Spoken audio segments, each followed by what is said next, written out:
Kapitolyo, Kapitolyo! Biyaheng Kapitolyo, ang programa ng bawat Batanggenyo. Biyaheng Kapitolyo, mapapakinggan ang mga napapanahong balita. Biyaheng Kapitolyo, mga kaganapan sa loob at labas ng lalawigan ng Batangas. Biyaheng Kapitolyo, tatalakay sa mga proyekto ng ating pamahalaang panlalawigan, health, education, livelihood, protection of the environment, life and property. Biyaheng Kapitolyo.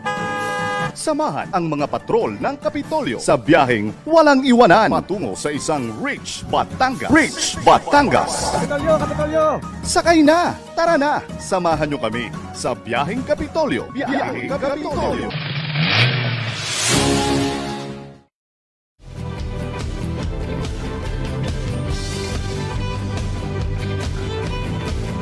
Kapitolyo, Kapitolyo! Magandang morning! Magandang umaga po, Southern Luzon. Magandang umaga, lalawigan ng Batangas. Tuesday na naman po ulit. It's October 17, 2023. Ang bilis ng araw dahil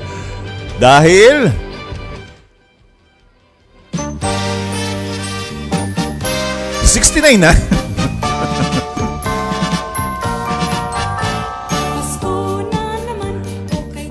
69 days na lang po at Pasko na. Merry Christmas. Parang kulay dilaw na dilaw ang aking katabi. Merry Christmas, May. Merry Christmas, Sir June, and good morning po sa lahat na nakatutok sa ating pagpasada ngayong umaga. Kung 69 days na lang po, Sir June, Pasko na. Ako po ay may sariling countdown. Anong countdown mo? Dahil 13 days na lang po ay eleksyon na. Oo nga, Yan. ano? Kaya naman po, kumustahin muna natin ang mga naghahanda na sa paglilingkod sa ating mga kabarangay. Ayan, ready na po ba kayo? 13 days na lang, Sir June. Ready na sila. Oo, kung kayo ay ready ng mga kampanya. Dahil kung 17 ngayon, ibig sabihin sa Huwebes, ang simula ng kampanyahan. Yes po, Masaya, 19, October masaya ito. 19. Masaya ito. Ay, di babahan na naman ng gin? Pwede ka po yun, Sir June. Abay, matagal na ipinagbabawal pero wag ka. Hindi nawawala yan. Pagka naparaan yung ating mga kandidato konsyal! Baka Kapitan, naman. Baka naman. Oo. Oo nga, sir. Kasi ang alam ko, sir, ngayon, may mga list ng bawal ipamigay ang mga kandidato. Matagal na rin yan. Pero Yan sana yan. naman talagang, meron akong kilala. Talagang masunurin. Wala muna. Wala muna yung mga tarpulin. Wala Oo, muna sir, yung kasi- pagpasyal-pasyal. Sumusunod daw ikas yan. At mahigpit po yata ngayon. Dahil meron na pong ilang mga barangay. Oo, parang mahigit 1,000 na. O, Opo. kung di ako nagkakamali, umabot na yata sa 1,200 yung napadalhan ng ng ating COMELEC. Yes. So, ang masaklap diyan kapag ganiyang eleksyon na, saka madidisqualify Ayun nga, sir, ang masakit. Kaya sumunod do tayo. Ayan. Kaya naman po, muli na naman pong aarangkada ang inyong biyaheng Kapitolyo para maghatid ng mga balita, impormasyon at napapanahong talakayan. Sa bayan pa rin po tayo napapakinggan sa dalawang radio station sa Batangas, dito sa Air 1 91.9 FM. Hoy, good morning kay Ems at ating mga nandidiyan sa home station. At syempre, loud and clear ho tayong nasusubaybayan. Diyan po sa TriCab 102.3 FM, Infinite Radio. Diyan ho sa lungsod ng Lipa. Good morning kay Papa Cards. Kumusta tayo diyan? At yung mga narariyan ho sa lungsod ng Lipa at yung mga karatig na bayan, magandang umaga po sa inyo. At batiin na rin natin, partner, na isang mapagpalang umaga. Bukod sa mga nakatutok sa ating mga radio, ay yung mga motorista, na sinalubong ng magandang balita. Yes, sir. Pero hindi lahat maganda dahil ang gasolina tumaas. Ang maganda yata ay ang diesel. Diesel po ang Oo, bumaba. kasi sumobra na mas mahal na ang diesel kaysa sa gasolina. Ipinantay. Hindi kaya malito yung Ayun nga, sir. gasoline boy. Halos pare-pareho na sila ng presyo. Ay, good morning ho sa ating Governor Hermelando Gob Mandanas. Magandang umaga po sa inyo. At syempre, batiin natin ng magandang umaga ang ating Provincial Administrator, Sir Willie Racelis. Good morning po, sir. At syempre sir, sa ating Chief of Staff at Provincial Information Officer, Ma'am Abel Bihasa. Tita Abel, good morning po. At syempre, good morning din po sa ating Vice Governor Mark Lebistel. Love. At sa lahat po ng ating mga iginagalang na mga board member. At syempre, magandang umaga ho sa lahat ng ating mga kasamahan dito sa Provincial Information Office, sa lahat po ng kawani ng ating pamahalaang palalawigan. Magandang morning. Yun ho mga nakasubaybay sa atin sa ating live streaming. Mamaya pasadahan ho natin. Kaya tuloy-tuloy ho ang inyong pagpapadala ng mensahe, mga pagbati at panawagan sa atin pong Facebook Live. Ano po? Sa ngalan po, yan. Good morning. Good morning nga pala sa aking, nasabi ko ang anli pa kanina, ang aking sister Dian at ang aking bayaw, Jaime Anchinges. Ako'y nandiyan kagabi. Ang aking mudra ay na-confine sa Bilya Hospital. So, good morning sa inyo. Mamaya, pupunta rin ako diyan. Ayan, at sa ngalan po ng ating walang pagod na ama ng lalawigan ng Batangas, Governor Dodo Mandanas. Kami po ang inyong mga lingkod. Sa ngalan po ni Ma'am Jenny Asilo Aguilera, ako po si Cheryl May Halili. Yan. May June. Sa ngalan po ng buong pangkat ng patrol ng Kapitolyo at ng Provincial Information Office, ito po si June Magnaye. Dito pa rin po sa programa ng bawat Batanggenyo, Ang official radio program po ng ating pamahalaang palalawigan ng Batangas. Sakay na po sa ating Biyaheng Kapitolyo.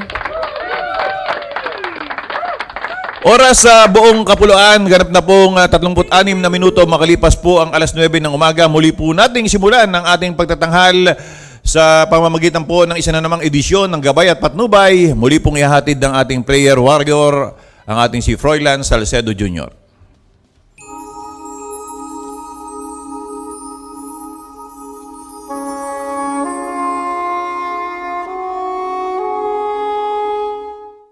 May layunin ang buhay ng bawat isa dito sa mundong ibabaw.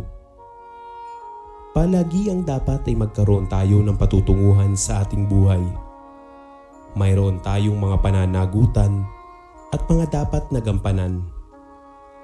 Masasabi natin na ito ang ating mumunting krus na dapat nating pasanin. Ang mga ito ay responsibilidad din natin. Ang ating bawat pasanin ay magdadala sa atin sa kabutihan kung susundin natin ang halimbawa ng ating Panginoon. Kung si Jesus ay nagpasa ng krus, tayo pa kaya ang hindi? Panginoon, tinanggap mo ang krus na kay bigat. Isa kami sa mga nagpatong ng krus sa iyong mga balikat. Ikaw ang nagbayad sa nagawa naming mga pagkakamali. Ngunit pagpapatawad ang iyong isinukli sa aming mga pagkakasala. Isang uri ng pag-ibig upang punan ang aming mga pagkukulang. Matutunawa kami sa iyong kababaang loob. Tinanggap mo ang lahat alang-alang sa amin. Matutunawa kami na magsabi ng katotohanan at hindi ng panlilinlang. Tanggapin nawa namin ang lahat ng tao na iyong kalarawan na dapat naming igalang at mahalin. Matutunawa kaming maging katulad mo, O Panginoon. Amen.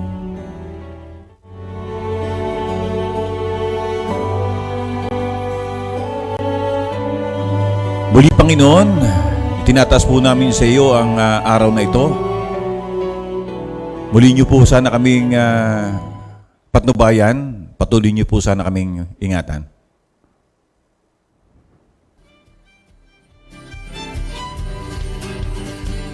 Yan, muli magandang umaga po sa lahat ng nakatutok at nakasubaybay sa ating pagtatanghal ngayong umaga.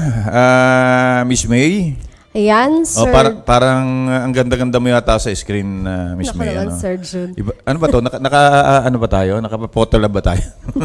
Oy, pabatiin muna natin ang ating patrol. Dapat pala kayo magkatuwang dito. Oo, magkakulay ang inyong Ha? Siyempre, Ay, mga Sir barangay John, oo, hindi makokompleto ang araw na ito nang hindi natin napapabate ang ating patroller ngayong araw. Ang patroller na, kung tawagin natin, si Batanggenyo graphic artist, si Tara, samahi ako. Tara, kapit tayo. Ang kilalang kilala dito sa atin, si Vincent Roy Calayag de Chavez. Yan. Morning at May. Sa amin lang ako kilala. Yan. At good morning po sa lahat ng nanonood sa ating Facebook live streaming via Batangas PIO. Unang-una po ay pagbati ng good morning kay John Lindon Aguda. Yan, nanonood din po sa atin si Rafael Cornelio Castillo. Yan, kasama din natin si Ornald Tabares. Yan, good morning sa iyo, Orny.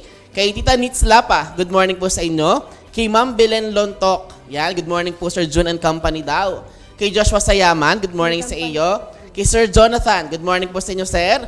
Kay Ma'am Charmy, good morning po sa inyo. Kay Atilina Lincus Ebora, yan. Kasama rin po natin si Sir Carlos Atienza Arellano. Ay, speaking of Carlos Atienza Arellano, siya yung husband ni Ma'am Sara ng HR na siya ay nasa Israel. Oo, ang totoo niyan Miss May, baka magagawa natin ng paraan kung kayo wala pang guest para bukas. Baka makokontak nyo si Carlos Arellano kasi nasa area siya kung saan nandoon yung Gera po. Oo, yung gulo. Tama ba ako? Nasa Gaza? Opo. So, nung isang araw kasi kachat ko siya at sabi ko nga, ingat ka dyan. Magandang makakwentuhan para kumustahin yung ating mga kababayan na nandiyan dyan. So, ingat-ingat lang, Carlos. At, Ingat po, sir. Oo, at nawa ay maging mapayapa na ang mga pangyayari dyan sa Israel. Yan, at ito po, patuloy na pagbati kay Ma'am Lorena Cerudo. Good morning po sa inyo. Kay Tita Lota Lailo. Kay Tita Neneth Ona po. Yan. Kay Tita Nilda de Villa. Nanunood din po sila. Kay Tita Dang Vicencio. Ay! Yan. Nanay, kumusta na ikaw? Kumusta na ba ang pensyonado? Nanay, kumusta na? Kumusta na kay Mamay Sami? Oo. Sino pa? Yan, kay Ate Shirley Balmes po at kay Tita Ella Kayabat. Magandang umaga po sa ating lahat. So, patuloy ho kayong sumama sa aming pagbiyahe ngayong araw. Babati ako ng happy birthday dun sa aking inaanak kay John Desiree Papna na nagdiriwang ng ika-16 na taong kaarawan. Hopefully, ipa-deliver mo naman dito sa opisina kung ano man meron diyan. So, happy birthday. Pati kay Pauling Matanggihan dyan sa lungsod ng Tanawan at kay Wilma Lorenzo dyan naman sa Talumpok, Silangan. Sir, speaking of pagbate, may babatiin din po ako. Ay, hindi. Wala. Yan, binabati ko po ng congratulations si Dr. Ana Maria Clara Ay! Palacios. Yan, Doktora, Doktora, congratulations po. Siya po ay nagbukas ng kanyang dance studio. Ganon? Yes po. Ay, dapat pala may sample si Doktora. Opo, naku, magaling po yung sumayaw. Yan. So, congrats po. At saan ba itong... Ito po ay dun sa may tapat ng GC Barberabe. Ganon. Yan So, ibig po. sabihin, kung halimbawa ay gusto kong matutong umindak, Yes po, doon po sa page niya yung DA, Dear Ana. Yun po yung pangalan ng studio niya. DA. Yan. Meron pong ballet class para sa mga bata. Yan, may Zumba class din po. Iba't ibang klase po ng sayaw ang pwedeng matutunan doon. buti tumigil na lang siya dun sa may para sa mga bata. Iniintay kong Mabait tayo, Sergeant. Oh, dapat lang dahil may usapan kami ni Lindon kapag kami sinabi kang alangan para sa akin, biglang nag-mute yung microphone niyan. Yan. So, ano pa bang mga issue ngayon? Bukod doon sa patuloy na digmaan sa Israel. So, iwanan muna natin yung issue. Pumunta na tayo sa mga activities sapagkat maya-maya ho ay magkakaroon tayo ng bisita at kakwentuhan para sa ating Tuesday talakayan. Alas 9:44 para ho iulat yung mga ilan mga naging aktibidad ng ating pamahalaang panlalawigan sa pangunguna po ng ating gobernador noon hong October 10. Isang linggo nakakaraan, araw po yan ng Martes din, nagtungo po ang ating Governor Mandana sa Pampanga para ho dumalo sa ginanap na third quarter meeting ng Luzon Regional Development Committee o yung RDCOM. Si Governor Mandanas po bilang co-chair ng nasabi pong komitiba ay aktibo pong naging katuwang ni Luzon RDCOM Chairperson at Isabela Governor Rodolfo Albano III sa isinagawa pong pagpupulong. Kabilang po sa mga agenda o yung pinagtalakayan ay patungkol po sa port development at interconnectivity sa kahabaan po ng Strong Republic Nautical Highway corridors at pagbibigay prioridad sa GIDAS o yung geographically isolated disadvantaged areas pagdating po sa paglalaan o yung pag-deploy ng human resources kaugnay po sa mga serbisyong pangkalusugan, estado ng mga watershed sa Luzon at mga iminungkahing hakbang para humatugunan yun hong tumataas na presyo ng pataba o ng fertilizers. Nakasama po ng ating Governor Mandanas sa third quarter meeting ang ilang mga RDC officials mula ho sa iba't ibang rehiyon sa Luzon at mga kinatawan mula ho sa MMDA, sa NEDA, Bases Conversion and Development Authority, Clark Development Corporation at Clark International Airport Corporation. Ayan, samantala araw naman po ng Miyerkules, 11 ng Oktubre, nang muling tumulak si Governor Hermelando Mandanas sa Cebu City para paunlakan ang imbitasyon na maging panauhing tagapagsalita sa pagsisimula ng 30th National Convention ng Philippine Trial Judges League Incorporation. Naging pagkakataon din ang pagdalo ni Governor Mandanas sa naturang pagtitipon upang personal na makausap si Cebu Governor Gwendolyn Garcia kung saan formal na iniabot ni Governor Mandanas ang lihim para sa pagnanais niya na magkaroon ng sisterhood ties ang dalawang lalawigan. Ang sisterhood agreement ay inaasahang magbibigay daan sa dalawang lokal na pamahalaan upang makabuo ng mas maganda at matibay na ugnayan. Nakasama ni Governor Mandanas sa nasabing convention si Provincial Public Order and Safety Department Head Atty. Genaro Cabral. Yan, at matapos nga po ang naging pagtungo ni Governor Mandanas sa Cebu City, nitong Webes naman po, 12 ng Oktubre, agara naman po siyang bumalik sa Kapitolyo para pangunahan ang serye ng mga aktibidad ng pamahalaang panlalawigan ng Batangas. Una niyang tinungo ang nagpapatuloy na pagbibigay ng educational assistance at scholarship grant sa mga scholar ng lalawigan ng Batangas para sa second semester ng academic year 2022-2023 sa Regina R. Mandanas Memorial Dream Zone. 2,701 na mga mag-aaral ang nabigyan ng nasabing tulong pang edukasyon na umabot sa 10 milyon na kabuuang halaga. Kasabay po nito, personal niya ring iginawad ang rekognisyon ng pamahalaang panlalawigan sa 36 na mga scholars na pawang mga nagsibagtapos ng may academic achievement o Latin honor. Gayon din ang pagbibigay pagkilala sa ilang mga estudyanteng Batanggenyo na nag-uwi ng karangalang pang-akademiko sa iba't ibang kompetisyon. Sa araw ding iyon, sumunod namang pinangunahang aktibidad ni Governor Mandanas ang pamamahagi ng tulong pinansyal para sa mga dating rebelde. Bago ko ituloy, yung sa scholarship po na binanggit ni kasamang Binson, kahapon may mga nireplyan ako dun sa ating Facebook page sa Batangas PAO. Nag-message kung bakit daw siya hindi kasali sa payout ngayon. Nakatanggap siya nung huli, nung March, nung payout nung March. Baka ikaw ining, anyway, nireply ko naman siya. Ito, sa may ganung concern din ho, yung mga dating scholar na bakit ako hindi kasama ngayon. Baka kayo kasama dun sa katulad nung nangyari dun sa aking pamangkin na dati ko ring nailapit at nagkaroon ng scholarship. Mahusay yung bata. Talagang nagna-number 1 sa klase at nabigyan din ng recognition sa kanyang eskwelahan.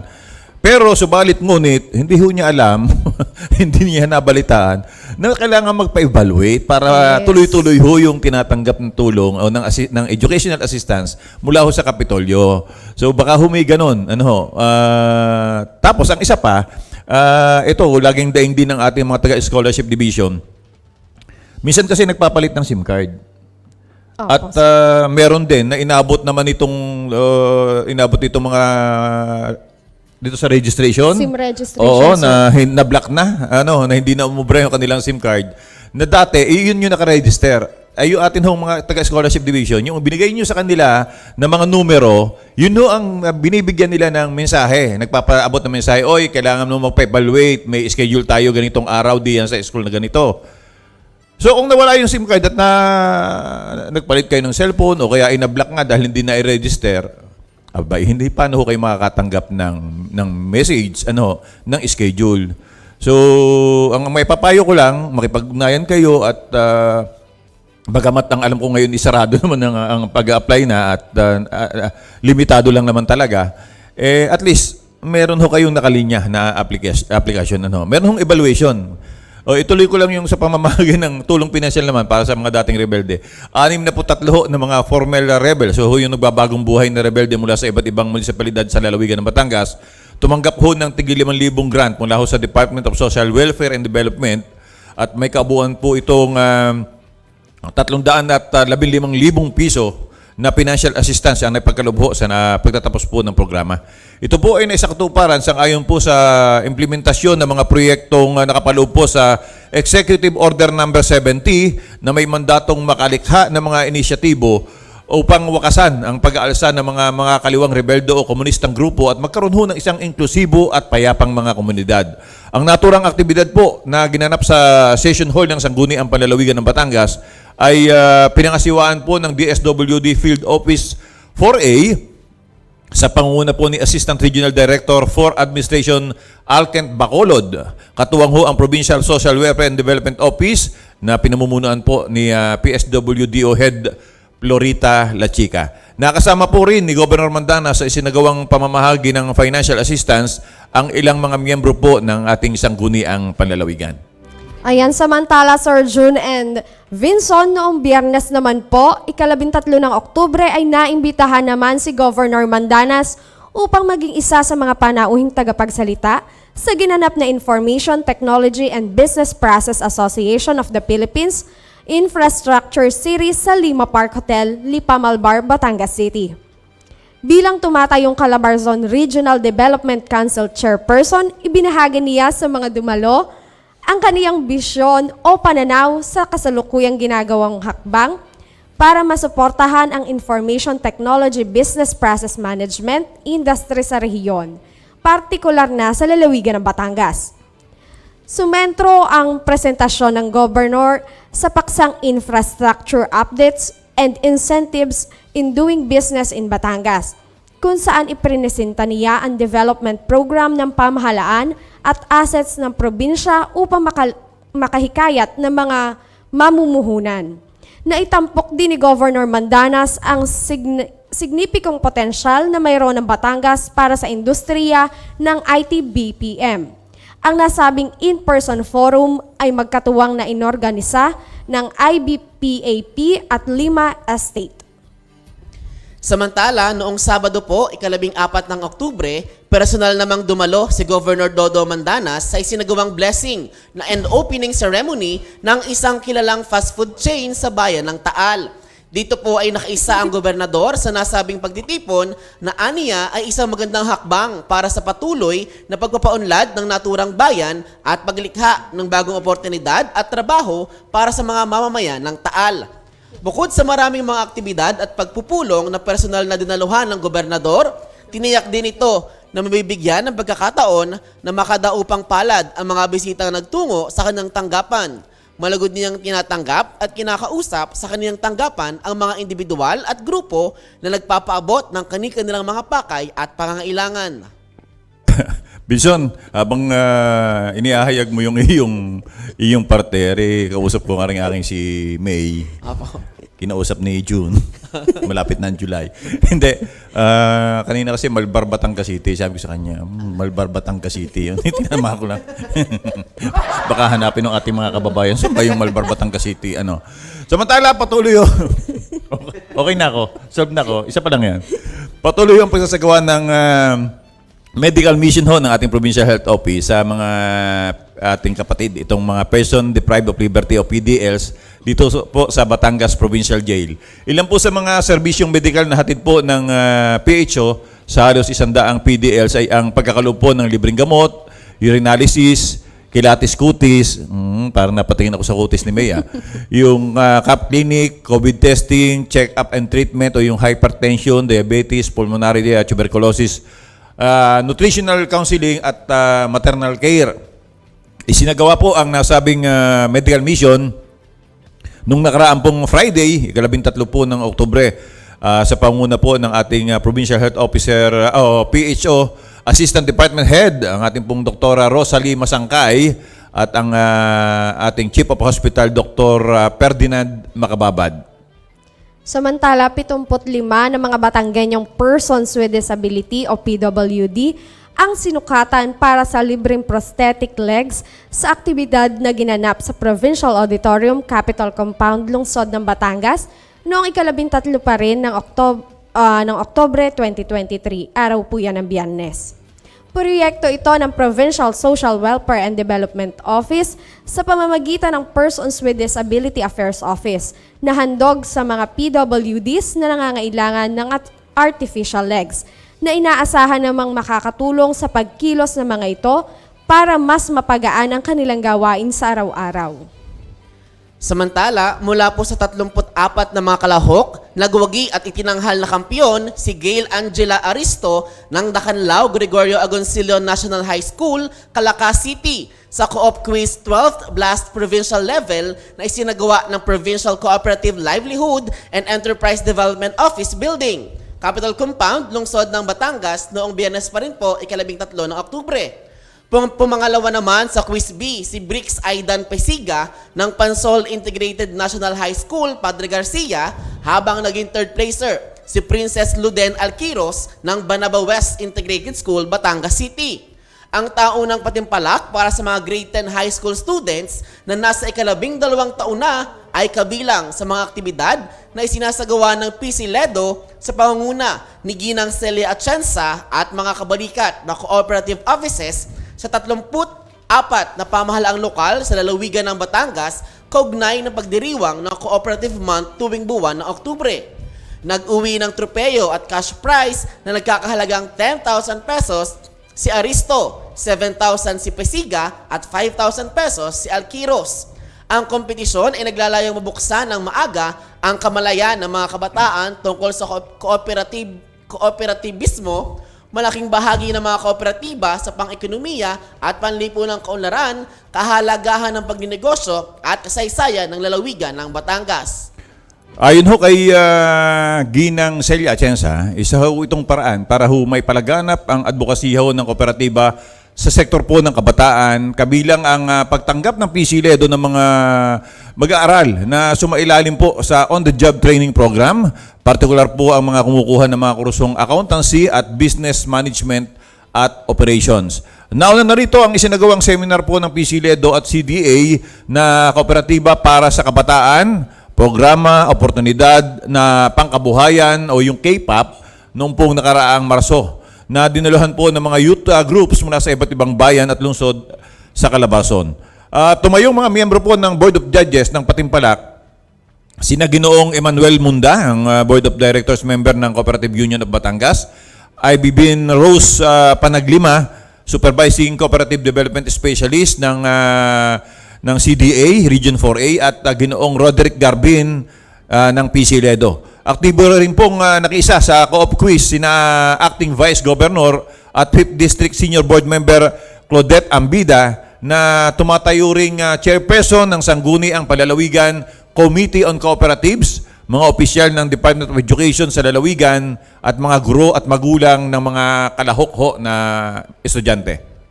Ayan, samantala pinangunahan ng Batangas Provincial Jail ang isinagawang lingguhang pagpupugay sa bandila ng Pilipinas ng pamahalaang panlalawigan ng Batangas kahapon po araw ng Lunes, 16 ng Oktubre 2023 sa Regina Armandanas Memorial Dream Zone, Capitol Compound, Batangas City. Kasabay nito, binigyang rekognisyon ng Kapitolyo si Yanesa Ann L. Tumambing ng Lipa City na nag-rank 10 sa nagdaang May 2023 Licensure Examination for Certified Public Accountants. Wow! Siya ay nagtapos sa De La Salle University, Manila at nakakuha ng ratings na 87.67% sa nasabing pagsusulit. Samantala, opisyal nang ipinasa sa Sangguniang Panlalawigan sa katauhan ni Acting Vice Governor 5th District Senior Board Member Claudette Ambida ang panukalang budget ng pamahalaang panlalawigan para sa susunod na taon, 2024, na nagkakahalaga ng 5.2 bilyon.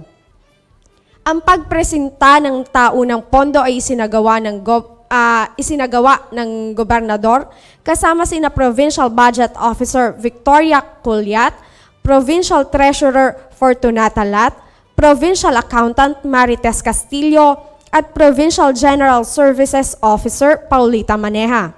Ayon kay Governor Mandanas, nasa 2 bilyon ang nadagdag sa deposito ng lalawigan dahil sa implementasyon ng Mandanas-Garcia ruling.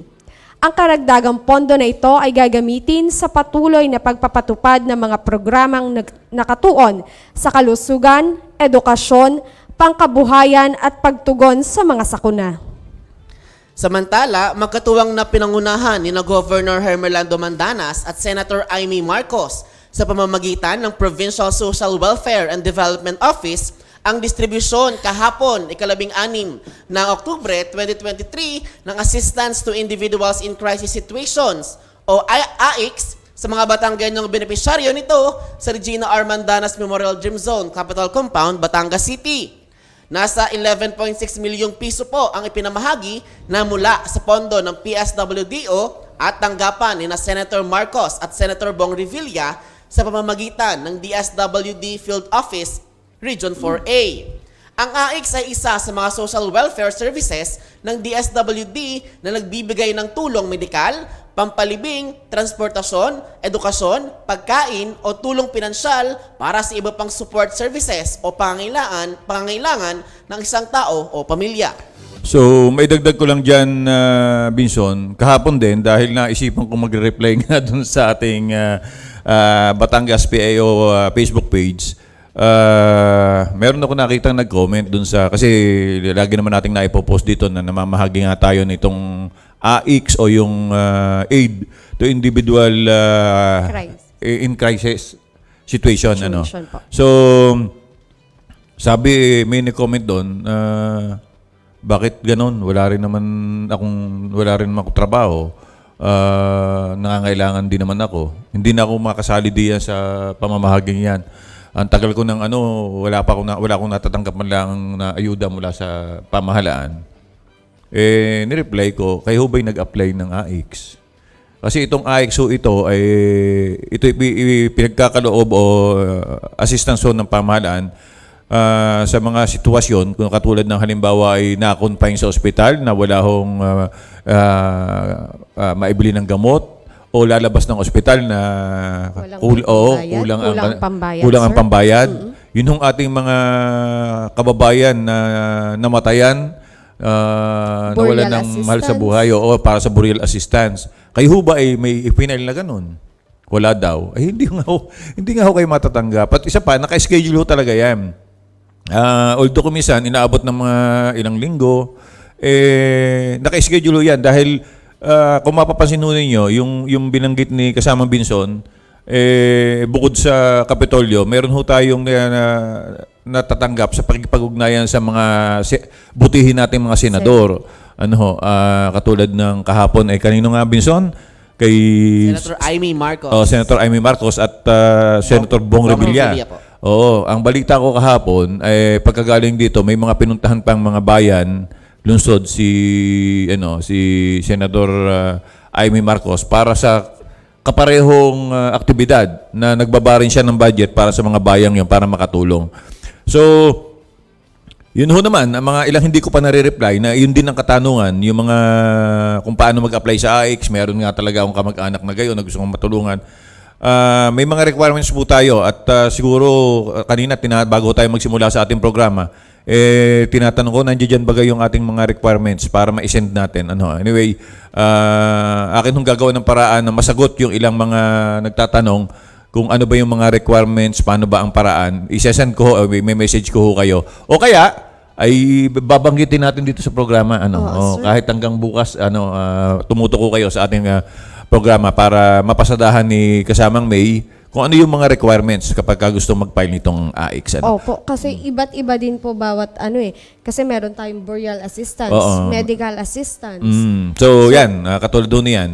Pati yung sa educational. Opo. Kasi marami nagtatanong na pwede po kayo dyan. Although ngayon nga, binabanggit natin na wala, sarado pa ang applyan sa scholarship, ano. Tsaka sir, speaking dun sa scholar, ang alam ko po ay merong sadyang page or Facebook page Oo. para po sa mga scholars ng ating lalawigan.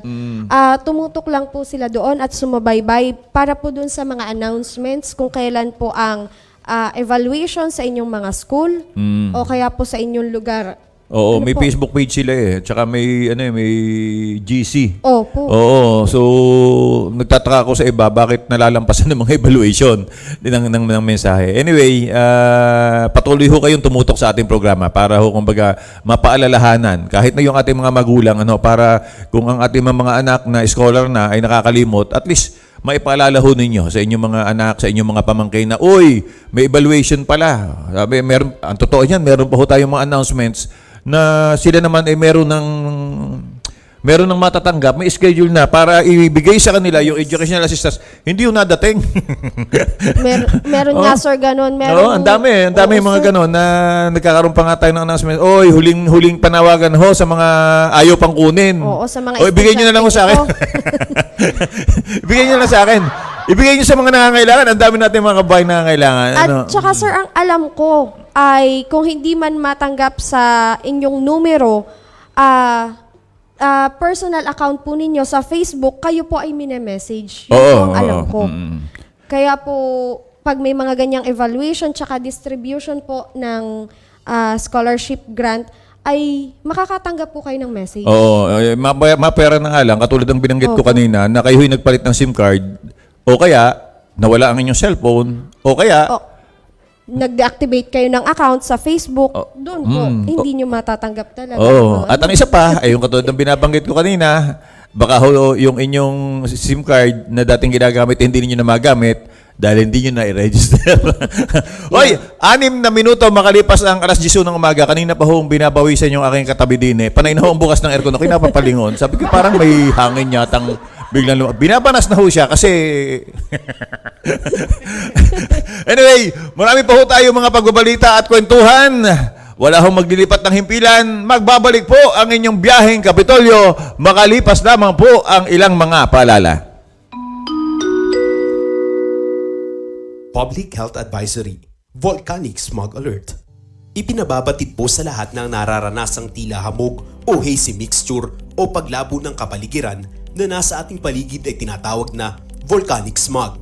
Maging mapagmasid at gawin ng mga kaukulang paghanda patungkol sa binubugang usok ng Bulkang Taal na maaaring makaapekto sa kalusugan lalo tigit sa mga may kasalukuyang karamdaman gaya ng hika, sakit sa puso o sakit sa baga, lalo tigit sa mga may edad, mga sanggol o bata at mga buntis. Ang volcanic smog ay isang mapanganib na kombinasyon ng sulfur dioxide gas at iba pang volcanic gases na humahalo sa atmospheric oxygen, moisture, alikabok at sikat ng araw. Maliit na particulate matter na resulta ng aktibidad ng bulkan. Maaari itong magdulot ng problema sa paghinga at iba pang sakit sa kalusugan, lalo na sa mga mayroong mga existing na kondisyon sa baga. Narito ang ilang hakbang para pangalagaan ang inyong kalusugan.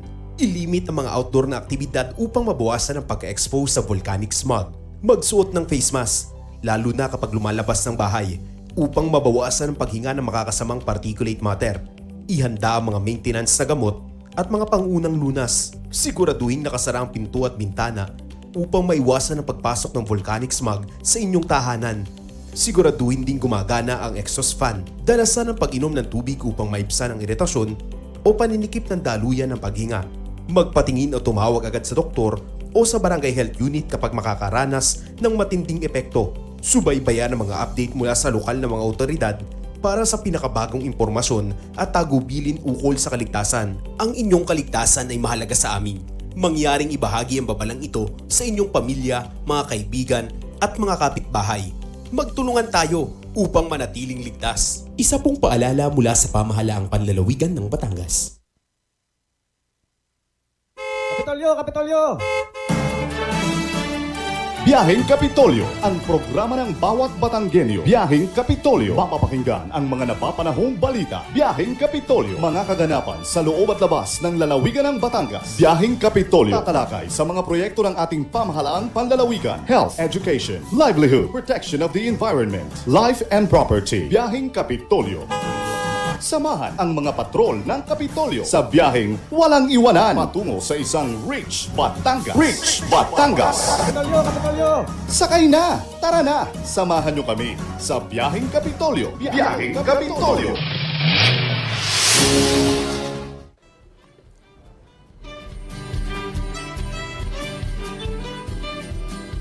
Siyam na minuto makalipas ang alas 10 ng umaga.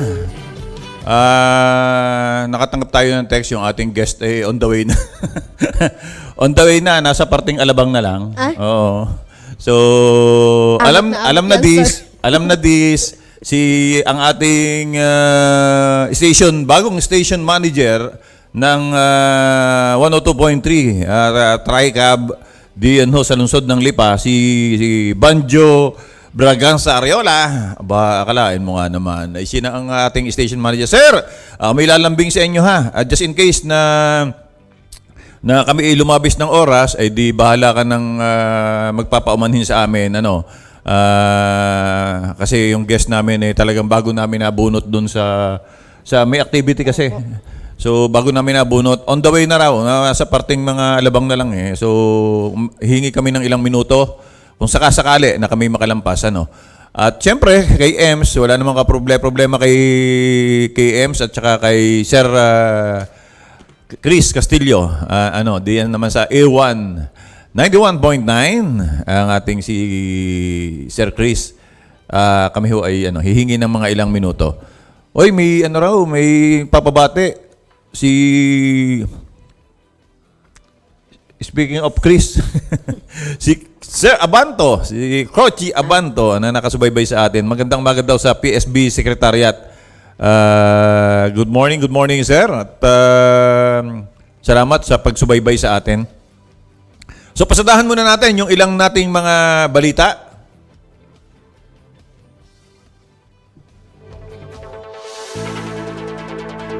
Mula sa bulwagang pambalita ng inyong biyaheng Kapitolyo, narito na po ang inyong mga mainit at napapanahong mga pagbabalita.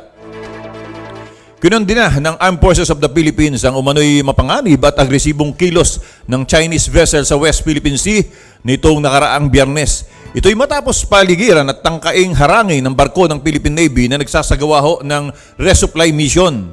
Ayon kay AFP spokesperson Colonel Medel Aguilar, patungo ang BRP Benguet sa Rizal Reef Station para sa regular rotation and resupply mission ng tangkay umano ng People's Liberation Army Navy Ship 621 ng China na lumapit. Sinabi naman ni AFP Public Affairs Chief Lieutenant Colonel Enrico Ileto na sa naturang insidente, nag-issue ang BRP Benguet ng sunod-sunod na radio challenges sa Plan 621 na umaaligid sa Philippine Navy vessel sa 80-yard distance. Dito ay binanggit na ng Philippine Navy ang paglabag ng Chinese vessel sa collision regulations sa radio challenges nito habang sinagot ito ng Plan 621 sa paglalahad ng 10-dash line narrative. Tumutukoy ang 10-dash line sa bagong mapa na inilabas ng China na nagpapakita ng pag-angkin nito sa halos kabuuan ng South China Sea, Taiwan at bahagi ng India.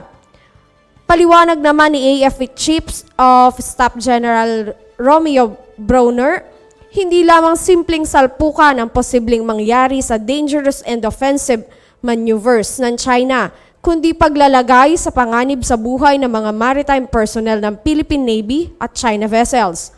Muling ipinaalala ng AFP na ang iligal na presensya at aktibidad ng China ay nakakasagabal sa mga lehitimong misyon ng Pilipinas.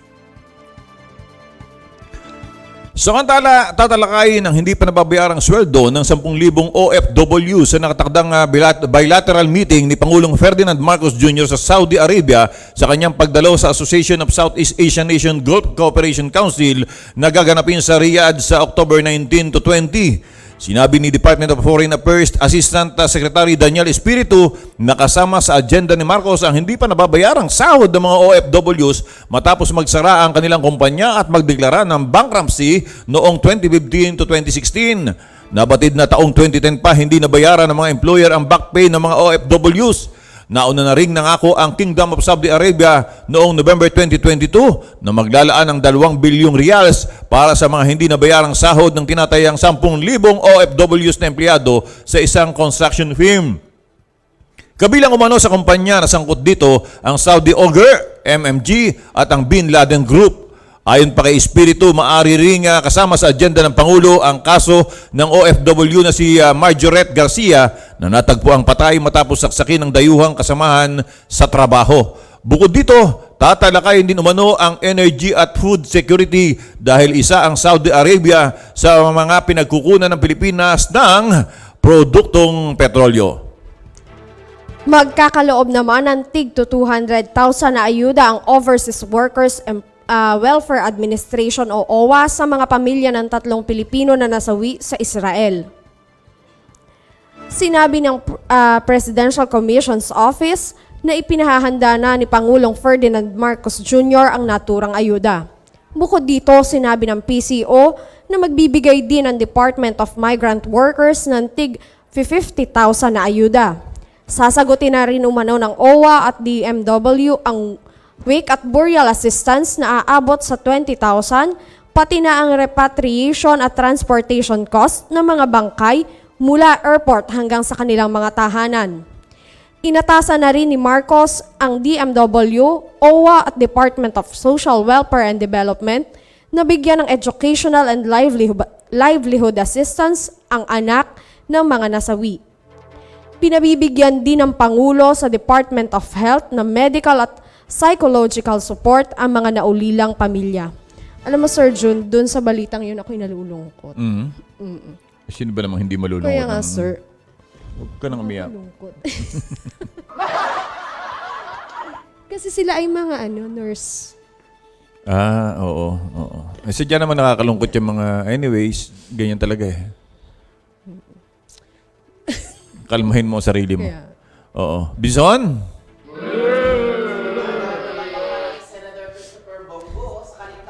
Kapakanan ng OFWs na naiipit sa digmaan sa pagitan ng Israel at Hamas. Binigyang diinigo ang sakripisyo ng mga OFW para mabigyan ng magandang buhay ang kanilang mga pamilya, pero madalas silang maharap sa mga hamon tulad ng krisis sa Israel.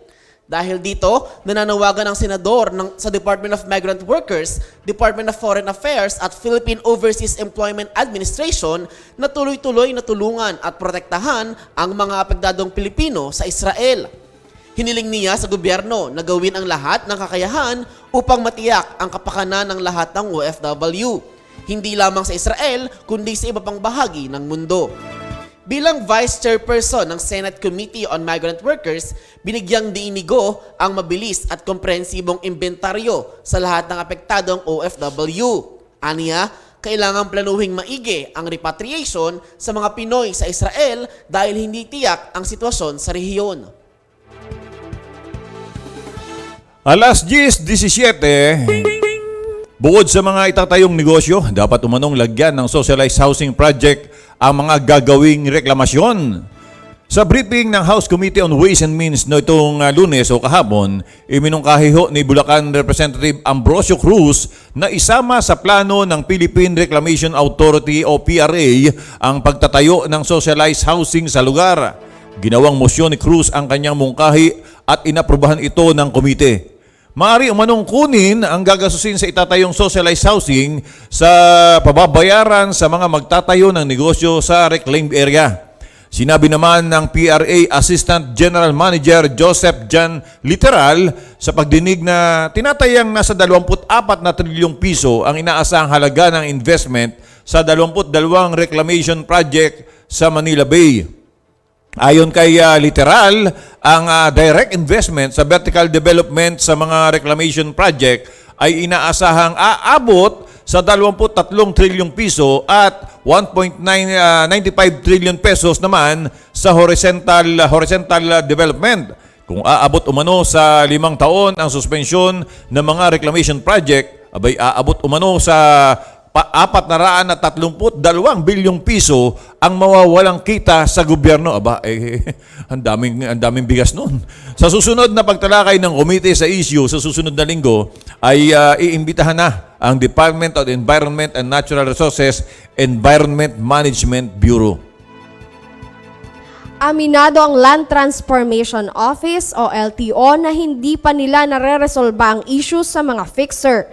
Kaya magbubukas sila ng online system para pwede nang makapag-apply rito ng driver's license nang hindi na kailangan pang magpunta sa kanilang tanggapan. Noong Pebrero, inanunsyo ng LTO na maaari nang gawing online ang renewal ng motor vehicle registration sa pamamagitan ng Land Transportation Management System Portal. Kapag nakatala na ang vehicle at registration details sa LTMS, magagamit na ang online portal para makapag-renew ng registration. Sana naman nga. Sir John, may nakita na ako niyan sa TikTok. Tinuro niya yung step by step, tas trinay ko. Madali nga naman. Ganon. Sir. I-send mo nga sa akin para at least bukod sa akin, ma-ibigay din natin yung impormasyon sa ating mga kababayan kung magiging madali nga yan. Yun nga. Actually, nung parang last week ko lang, may ganun na palang ang portal ngayon na talagang pwede ka nang mag-renew din online ng iyong sasakyan. Oo, kung tatan nyo ang ating technology, umalwan na ng umalwan, Yes. ano? Samantala, alas 10:20, hinimok ni Pangulong Ferdinand Marcos Jr. ang mga farmers cooperative sa bansa na magsama-sama para humapalakas ang kanilang boses sa gobyerno. Sa kanyang talumpati sa selebrasyon ng National Cooperative Day sa Malacanang nitong Lunes ng umaga, sinabi po ng Pangulo na mas malaki ang pagkakataon na pakikinggan ng kanilang sektor kapag nagsama-sama ang mga ito para sa iisang layunin. Kapag malakasan niya ang pwersa ng Farmers Cooperative, ay mas malaki ang potensyal na mapahusay ang sektor ng agrikultura sa pamamagitan po ng mga ilalagang programa na magpapahusay sa produksyon at kita sa agrikultura. Sinabi po ng Pangulo na dapat simulan na ang proseso ng konsolidasyon ng Farmers Association upang may makatuwang ang gobyerno sa pagsusulong ng mga programa para sa ikabubuti ng sektor ng agrikultura. At speaking of agrikultura, sa atin hong pagbabalik, ay atin hong makakasama ang ama ng agrikultura dito sa lalawigan ng Batangas. Yes. Yan ho ang naging kabuuan ng ating mga pagbabalita sa umagang ito. Araw po ng Martes? Tuesday, ika-17. Para mawawala ako. Oo nga, sir. Parang nablablang ko. Ika-17 ho sa buwan ng Oktubre taong 2023. Ang ating pong Tuesday talakayan, makalipas lamang po ang ilang mga paalala. Simpleng tips para sa malusog na pangangatawan. Kumain ng 5 hanggang 6 na small meals kada araw. Karamihan sa mga nutritionist ay inirekomenda ang ganitong dami ng pagkain. Sa ganitong paraan ay mababawasan ng bigla ang pagtaas ng sugar sa katawan at pag-iwas sa pagkain ng madami dahil sa gutom. Uminom ng 8 hanggang 10 baso ng tubig. Ang pag-inom ng tubig ay maaaring makapigil sa pagkakaroon ng kidney infections, kidney stones, migraine, constipation at wrinkles. Nakapagpapalambot at nakapagpapaganda din ito ng balat. Matulog ng 7 hanggang 8 oras kada araw. Ang pagtulog at pagpapahinga ay nakapagpapataas ng energy ng katawan. Umakyat ng 1 hanggang 2 baitang na hagdan bilang exercise. Nakakabuti ang pag-ehersisyo para sa ating puso at kasukasuan.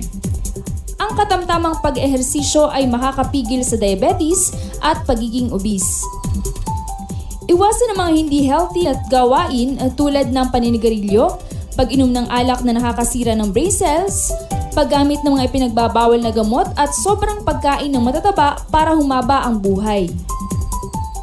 Kumain ng gulay at prutas upang maiwasan ang pagkakaroon ng heart disease, high cholesterol, high blood pressure, problema sa pagdumi at kidney stones. Ang mga kulay berde na gulay tulad ng pechay, kangkong, talbos ng kamote at repolyo ay nagtataglay ng maraming vitamins at minerals. At ang mga masustansyang prutas naman ay ang saging, mansanas, carrots at kamatis.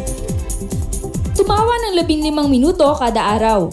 Ang pagtawa ay nakapagpapababa ng stress hormones na tinatawag na cortisol, samantalang endorphins naman ang tawag sa mga good hormones na siyang dahilan ng pagiging masaya at nakapagpapalakas ng immune system.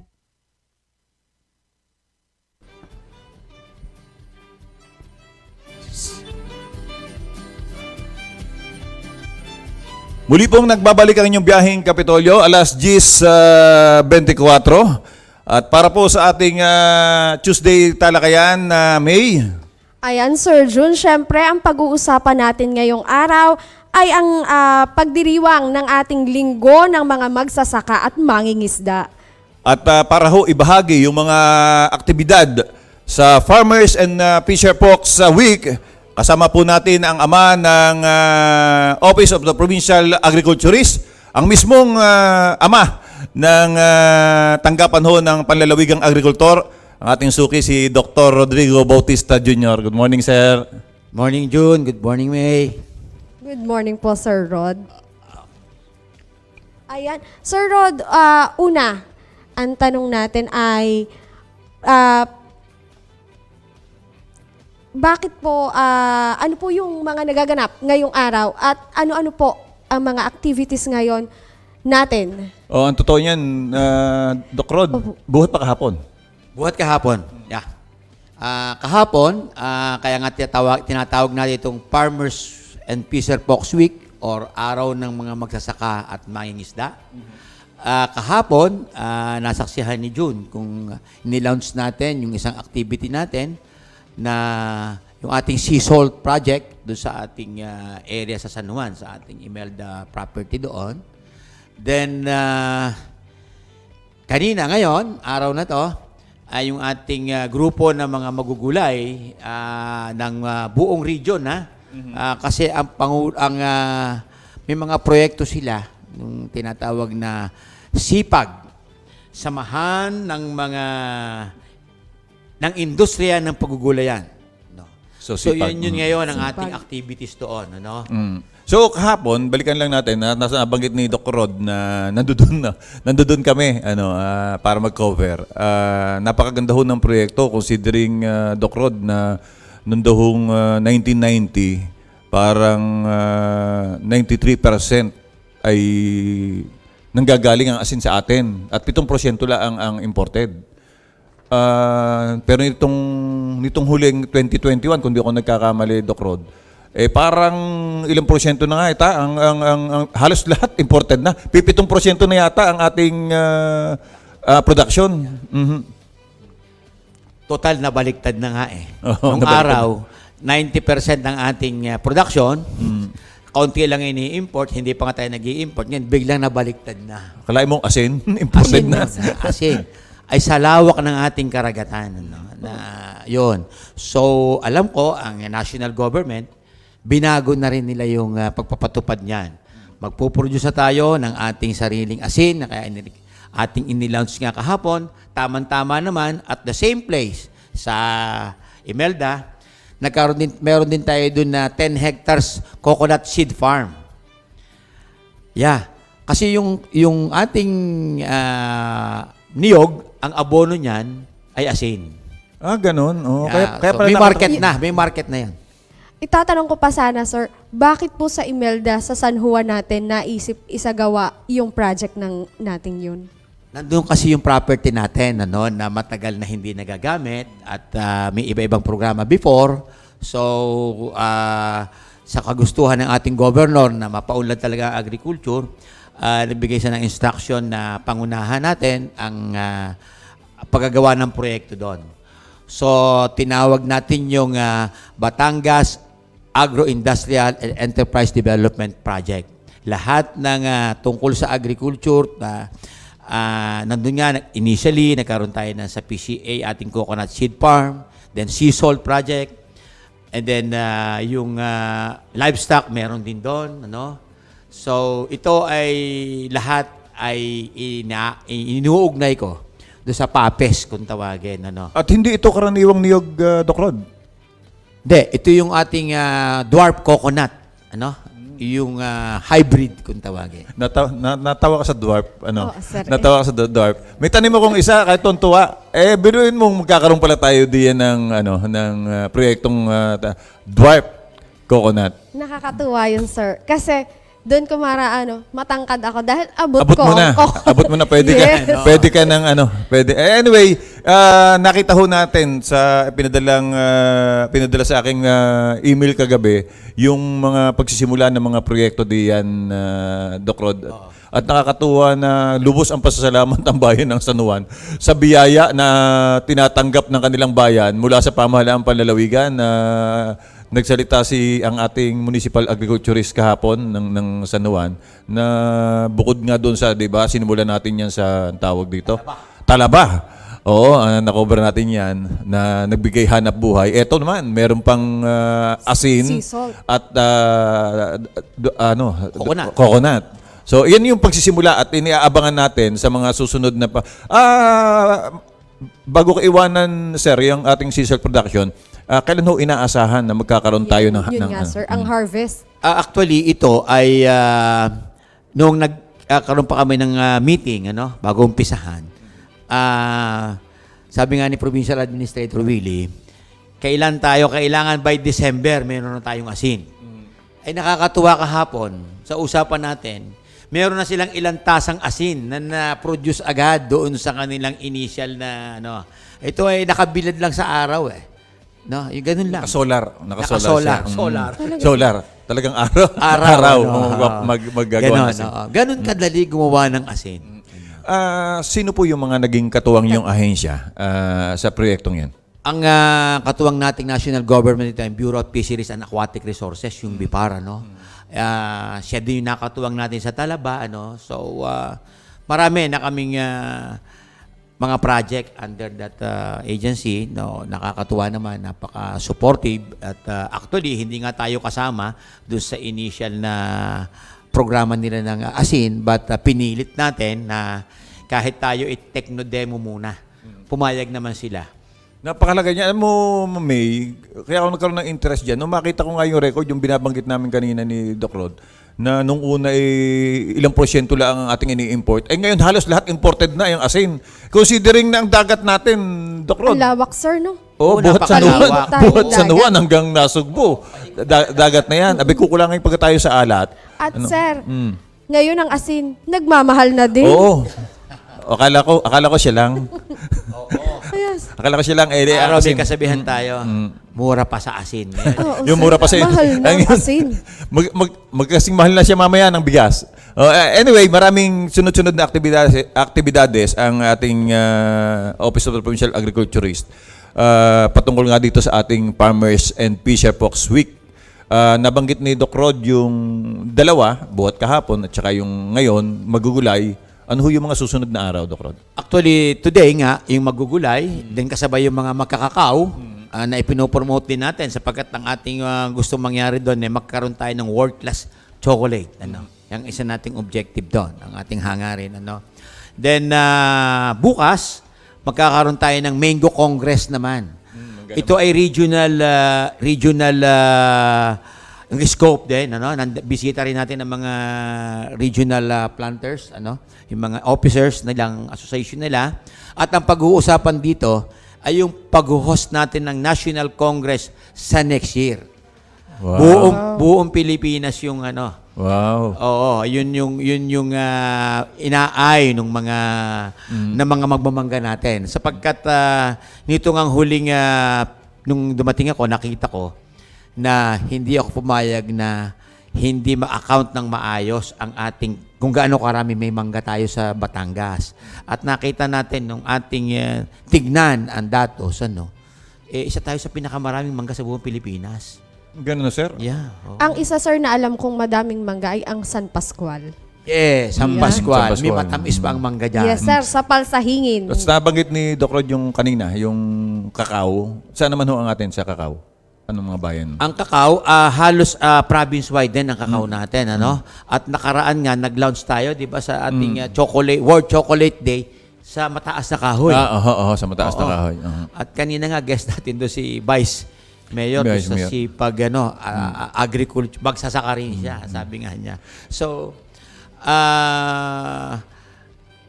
tayo, sunod-sunod yung activities natin hanggang Friday.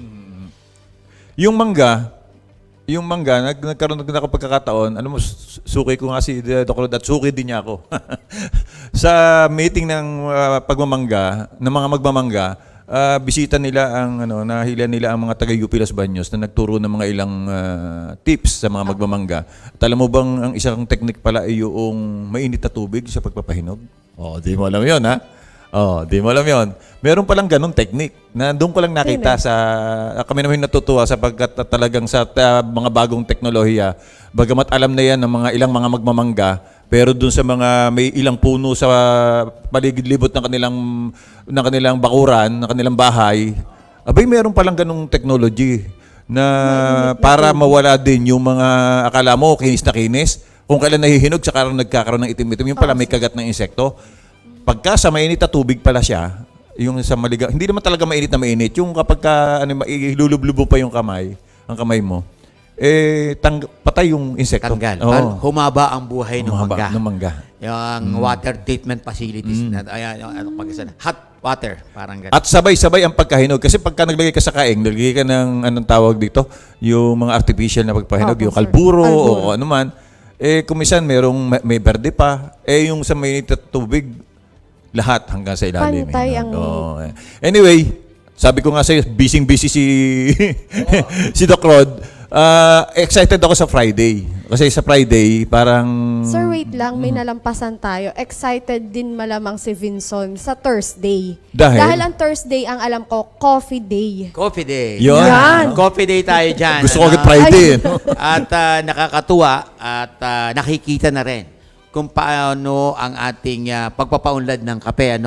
Dapat nga sana may bisita tayo na taga Benguet para mag-benchmarking dito ng kung paano ang ginagawa natin sa ating mga kape. Nagkataon, hindi lang natuloy. But may communication initially. At yun na nga, atin ding pinipilit ng ating Barako Coffee. Sadya yung itatak Batanggenyo, yung ating Barako. At nakakatuwa na yun nga ang takbo ng usapan sa pagpapaunlad ng kape. Siyempre, technically, pag gusto mong gawin niya ng talagang sa pangalan ng Batangas ang Barako Coffee, nag-conduct ang BSU, ang ating partner sa technology, ng tinatawag na DNA testing. DNA testing DNA ng rin halaman. Pati kape, At may DNA. yung mga kinuhang sample, Nasugbo, Batangas City, mataas na kahoy, lipa, lumalabas yun ang tunay na Barako. Yung tinatawag nating Liberica. 90% ng ating kape na kinuha ng sample is Liberica. So, sabi ko nga, isang matibay na batayan na tayo ang mayroon na kaping Barako talaga. Bago ko iwan ang usaping kape.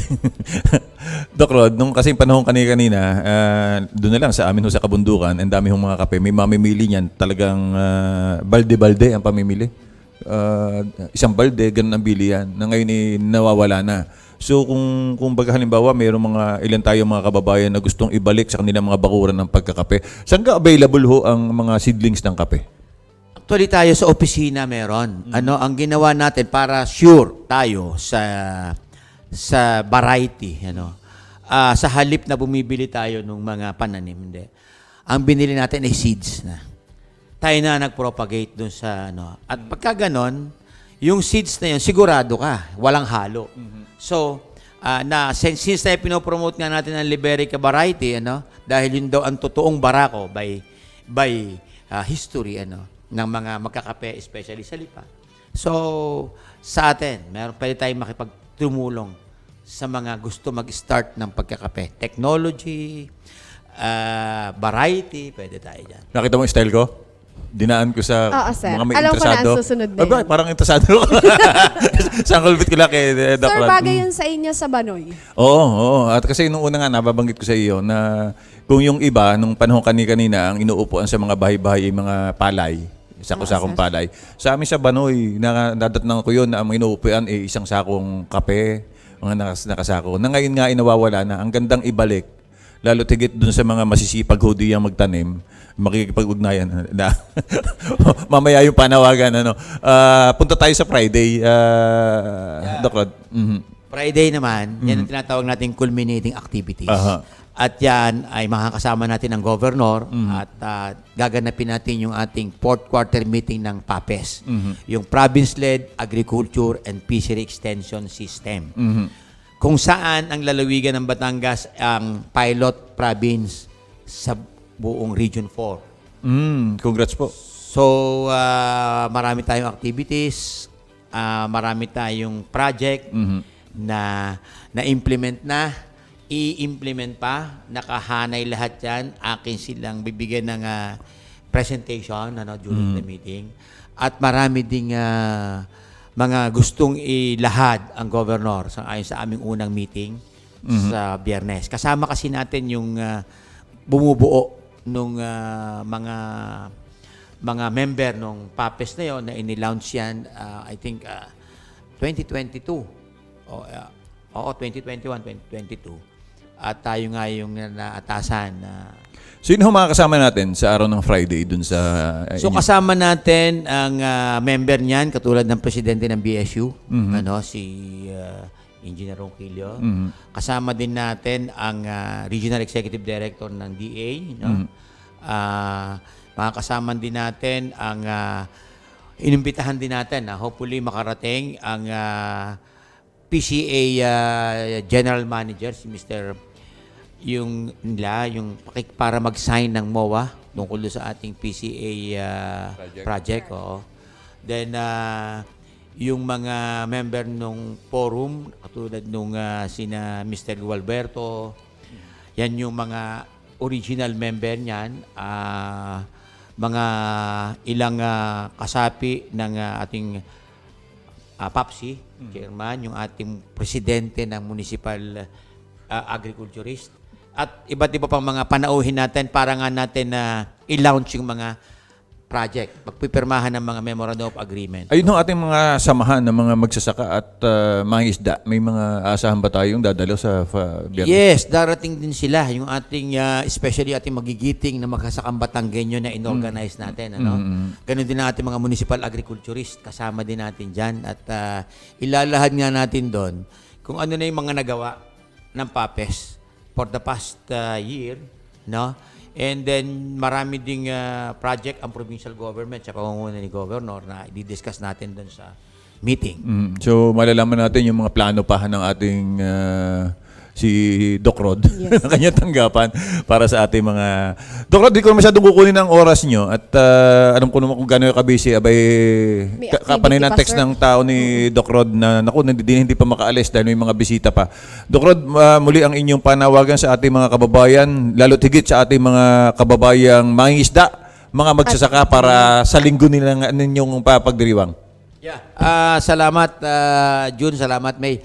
At pasensya ka na, ako'y na-late sa original schedule dahil nga may mga naging bisita tayo. At nananawagan nga ako sa ating mga magsasaka at mangingisda na lagi talaga silang makakaasa sila. Sabi ko nga palagi, ang ating mga activities ay para alagaan ang mga magsasaka natin na sana ay huwag silang tumigil sapagkat alam naman natin pag nawalan tayo ng pagkain. Kaya nga may kasabihan tayo, lagi kong sinasabi, meron nga nag-ulat na investment in agriculture, sabi nga, is the best weapon against hunger and poverty. Kaya aking hinihimok, aking inaayay lahat ng mga farmer natin na tuloy-tuloy ang pagtatanim. At nakakatuwa nga ako, yung ating programa, sabi ko nga, narinig mo siguro yung ating mga seasonal farm worker sa Korea. Magandang training na sana international yung training nila kung tutuusin mo, advance ng 40 years yung mga yon. At ginagawa namin yan ng programa, amin silang bubuuin para sila ang manguna naman. Pag uwi nila dito, sila yung magtuturo sa mga munisipyo. Sila yung magiging teacher ng mga farmer natin kung paano ginagawa sa Korea yung advanced technology ng paggugulayan especially. Na magtutulak sa pag-unlad pa ng agrikultura. Yes, oo. Yun ang sagot natin. Sabi ko nga, ang sagot natin doon sa tumatandang edad ng mga agriculturist, ng mga magsasaka at mangingisda, na itong mga training nila sa Korea, pakinabangan dito sa lokal. At malaking bagay yun. So maraming salamat sa oras nyo, Doc Rod. At ito naman, simula pa lang ulit ng ating kami na may suki ninyo para muli para muling ibahagi sa ating mga kababayan yung mga programa at proyekto ng inyong tanggapan. Ang ating pong ama ng Office of the Provincial Agriculturist, ang ating si Dr. Rodrigo Bautista Jr. So ang ating programa hindi pa dito magwawakas dahil gusto kong alamin ang panahon ngayong araw ng Tuesday. Raven, magiging maaliwalas ba ang ating maghapon ngayong araw?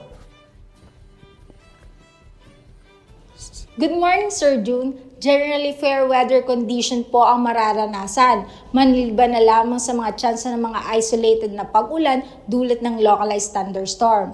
At sa kasalukuyan ay northeasterly surface wind flow po o yung hangin mula sa hilagang silangan ang umiiral sa bahagi ng Northern Luzon kung saan magdudulot ngayong araw ng maulap na kalangitan at mga pag-ulan sa ilang bahagi ng Cagayan Valley.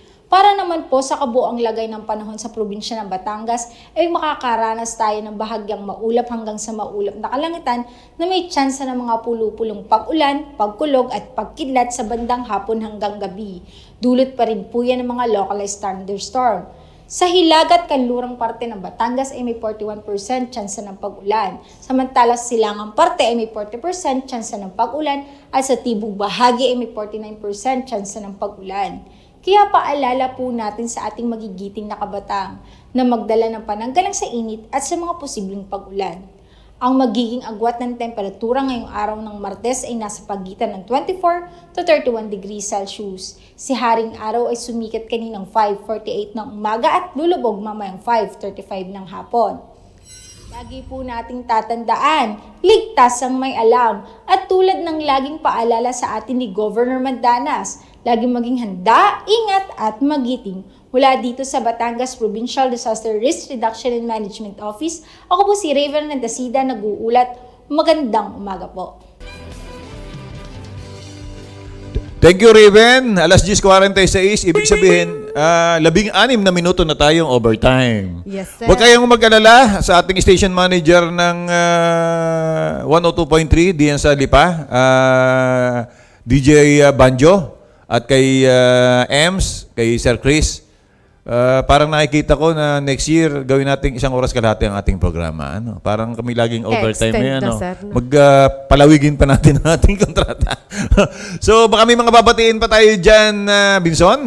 Yan, ito po, patuloy na nakatutok sa atin si Francis Mila. Yan, si Croci Abanto, good morning daw po from PSB Secretariat. Si Sir Luigi Aya Losterio, good morning po, mula din sa Dalubhasaan sa Complex. At syempre, binabati ko po ng good morning ang aking ina dyan sa Bilogo Elementary School at ang aking kapatid dyan sa kanyang trabaho. At syempre, pasasalamat po sa ating technical team na binubuo ni John Lindo Naguda, ni Christian Landal at Evan Medrano, pati po ng Tito Roger Aguirre. At sa ating pong researcher ngayong araw kay Froilan Salcedo. Marami pong salamat sa inyong lahat. Sa isang araw, medyo baguhin mo ang pwesto mo, medyo lumapit-lapit ka pa sa screen kasi natungo ka pang gano'n, malabo na rin ang mata ng May. Ano? Oo, sir. Kaya nakasalubong. Gusto mo rin ng dwarf coconut? Oh, Coconut lang, sir. Hihingi ko itong dalawang ito. Hoy, overtime. Overtime na tayo. Ayaan Makadapatin mo, ka pa. Uncle Binson, tatanong natin kung yung bunga ng kape na itatanim daw ng Sir June, ay makakapag-harvest pa ang Sir June. Abot pa ng mga apo ko yan. Abot pa ng mga apo. Oy, overtime na tayo ha. Batay na ikaw. Ayan, pagbati din po sa aking mama na nasa bahay, gayon din sa aking kapatid, Mama Lisa and sa aking kapatid Rose, ganon din sa aking dalawang pamangkin si Juan and si Sam, at syempre sa aking papa nakakalipad lang kahapon papunta uli sa Brunei. Ingat-ingat po lagi. Size. Ganon din sa aking kabiyak, yun, Yo. David Halili, ingat ka lagi. Tatay, size 13. Size 13 no ako. O yan, nawala na yung aking ano. So, marami pong salamat. Lalo't higit sa aking mga kamag-anak dyan sa San Luis, Batangas. Sa aking inay, pagaling ka. Oo, mamaya, papareno ako. Mamaya, after office hours. Sa ngalan po ni Governor Dodo Mandanas at ng buong pamahalaang palalawigan ng Batangas. Nang pamuno ang makajos, makakalikasan at makatao, taas noo Batanggenyo. Sa tulong po ng ating Panginoon at sa ating pong sama-sama Sama-sama ang pagkilos, tayo po'y babangon sa anumang hamon at magkakapit kamay nating ipakikita ang ating likas na katangian na ang Batangas at ang bawat Batanggenyo magiting. Muli, ito po si June Magnaye.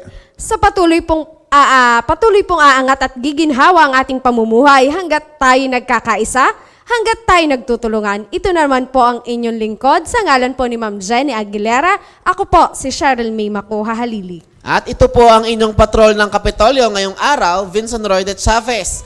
Maraming pong salamat sa inyong muling pagtutok at patuloy na pagsama sa ating pagpasada dito sa inyong Biyaheng Kapitolyo. Tama pala, halili ano. Kaya humalili eh. Happy weekend! Biyaheng Kapitolyo, ang programa ng bawat Batanggenyo. Biyaheng Kapitolyo, mapapakinggan ang mga napapanahong balita. Biyaheng Kapitolyo, mga kaganapan sa loob at labas ng lalawigan ng Batangas. Biyaheng Kapitolyo, tatalakay sa mga proyekto ng ating pamahalaang panlalawigan, health, education, livelihood, protection of the environment, life and property. Biyaheng Kapitolyo. Samahan ang mga patrol ng Kapitolyo sa biyaheng walang iwanan patungo sa isang Rich Batangas. Rich Batangas! Kapitolyo! Sakay na! Tara na! Samahan nyo kami sa biyaheng Kapitolyo. Biyaheng Kapitolyo!